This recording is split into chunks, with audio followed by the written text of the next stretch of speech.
God bless America. Hello, everybody. I am the Talk Radio Protege. This is the Protege program. Welcome to the working series. Today, my working knowledge on the idea of rights in general. A right is a noun. Right is a noun, and it means a moral or legal entitlement to have or do something. There was a time when it was believed that rights were designed to secure liberty for individuals.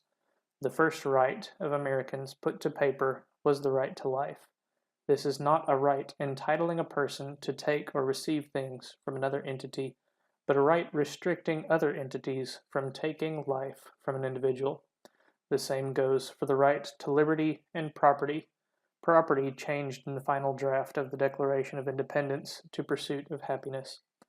Rights used to be abstract concepts that outside entities could not take from you.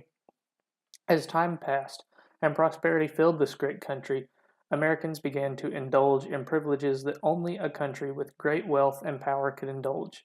Today, the status of right is ascribed to all manner of material and superfluous things. We live in an era of marketing where you have a quote-unquote right to everything.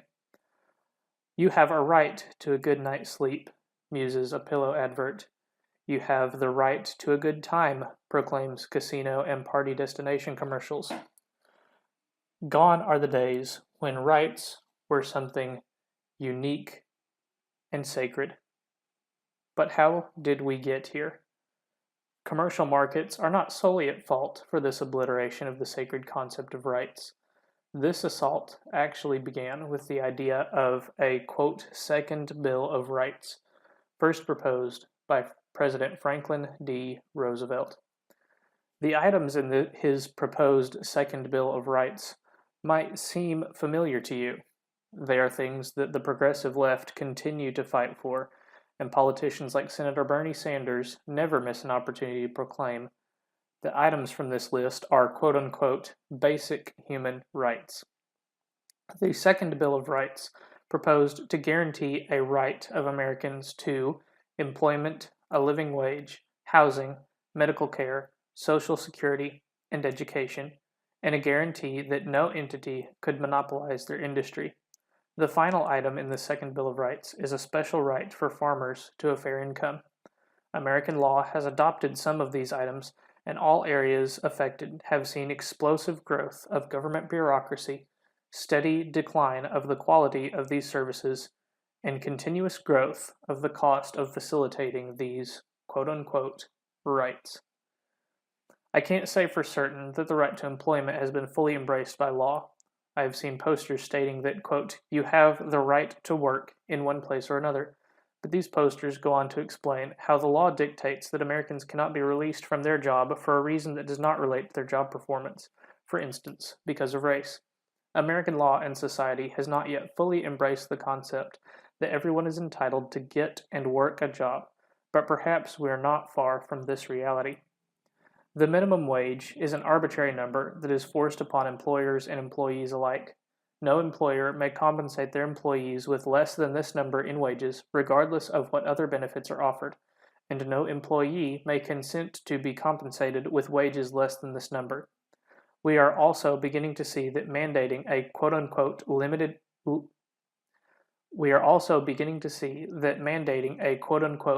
wage has an upward limit to the benefit that it provides workers. These days, any time an increase to the minimum wage is discussed, businesses across the country raise warnings concerning their employees will lose hours. These days, any time an increase to the minimum wage is discussed, businesses across the country raise warnings concerning their employees, whose hours will be reduced. Many more will be let go, because small businesses don't have the funds or profit margins to facilitate a sudden, arbitrary wage hike. Pursuit of a right to housing resulted in the housing bubble that once popped resulted in the Great Recession of 2008 and 2009. Banks were forced to enter into loan agreements that they knew would never be paid back. Consumers were lured into taking on unrepayable debts for homes they had no business purchasing.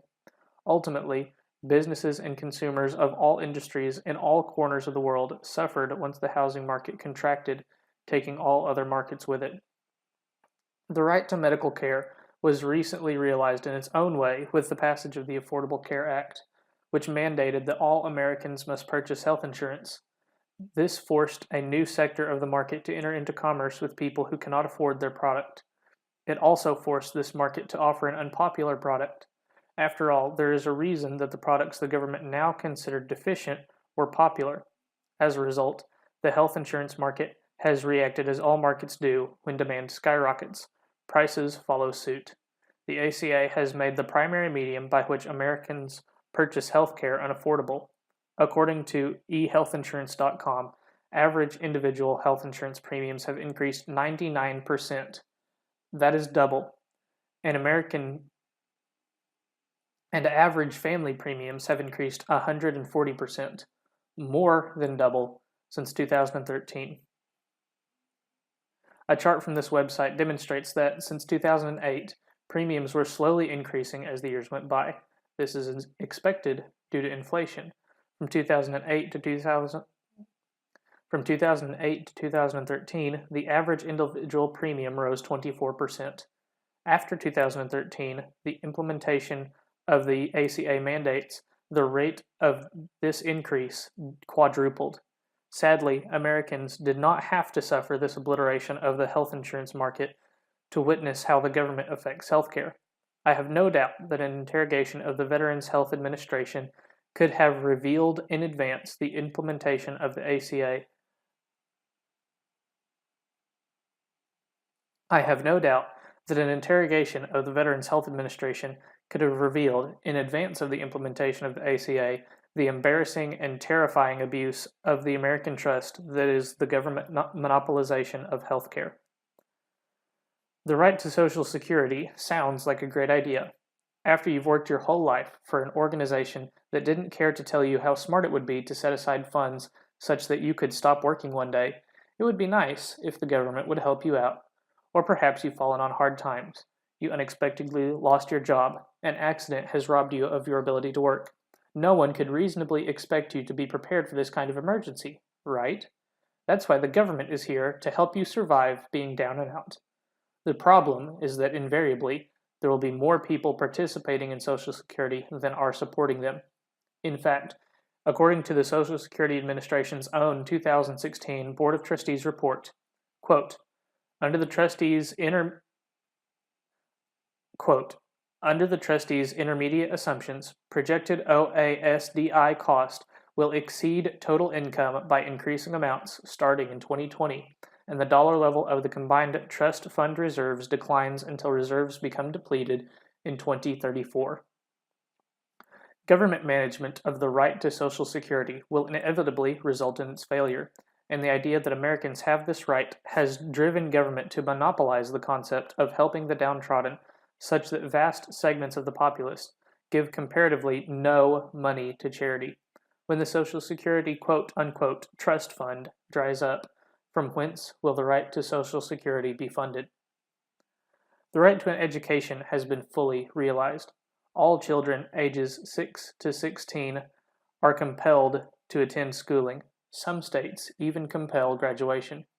If a student is not going to enroll in a school that reports to the federal government, then parents must obtain proof that their children are being taught. Over decades of government slowly entangling public education, the evidence is clear that our current model of public education is failing. Hidden cameras have caught a multitude of teachers in dereliction of their duty, but these few instances can't be endemic of the system as a whole.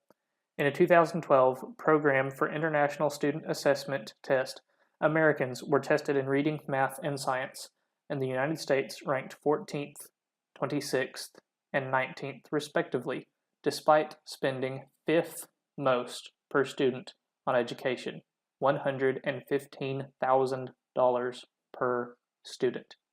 Clearly, something is not working. The money being spent on educating the young people of America is obviously not being spent effectively. The right to compete in a fair market is another that sounds like a good idea. In fact, it was the truly free, unbridled markets that were monopolized by the quote-unquote robber barons whose wealth is still retained by their progeny to this date. It is also not difficult to look at some industries of the past and say, yes, the people at large are better off because that corporation was broken up. For instance, the breakup of the Bell system. It is also easy to look at some industries of the present and propose the people at large would benefit greatly if this company's monopoly were dissolved. Some today have raised these concerns about the king of search engines, Google. It is my opinion that we currently live in a decent state of balance on this issue. The quote-unquote right to compete has not grown to such a degree as to cause people to demand that large corporations be brought low or innovative corporations be held back, just that tyrannical monopolies be kept in check so that new businessmen can bring new, competitive ideas and products to the marketplace. The right of farmers to a fair income is an emotional issue that runs parallel to another discussion that some states are currently having over secondary school teachers' wages. In contrast, however, farmers and their right have faded out of our collective consciousness. Every year, farmers across the country till under hundreds of acres of valuable produce in exchange for a check from the government. This action not only grants them this favor, but it also drives up prices for said produce at the retail level, meaning farmers get a double dip of wages for this artificial throttling of supply. Part of this philosophy on constricting farm production undoubtedly comes from the days of the Dust Bowl, an event that occurred because of the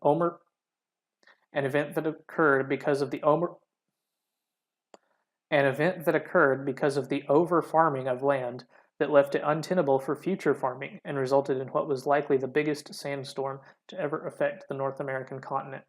Another motivation must be the desire to constrain the choice of these people while simultaneously forever purchasing their support. After all, farmers have not been a contested voting bloc in decades.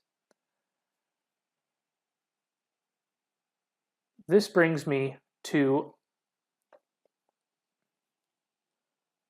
a point where I believe it is time to return to a simpler set of rights. Rights that guarantee no certain outcome, but the opportunity to shoot for the stars. The time has come to abandon the idea that government can and should guarantee economic success or even stability. The time has come for a rights revolution. This has been Talk Radio Protege. This is my working knowledge on the idea of rights in general. Thank you for watching. Come back next time. Good night, and God bless.